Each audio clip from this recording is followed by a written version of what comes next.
Use clear, plain, natural language to talk to Copilot. Okay.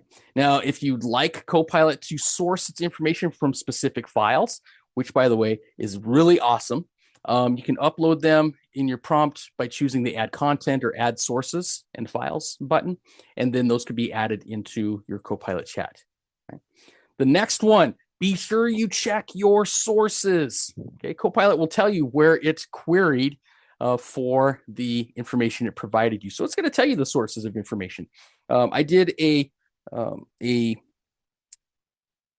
prompt to Copilot one day, and it sent back some responses, and it was very, very biased.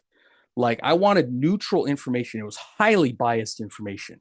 And so when I reviewed what the sources were, some of the sources were not okay by me.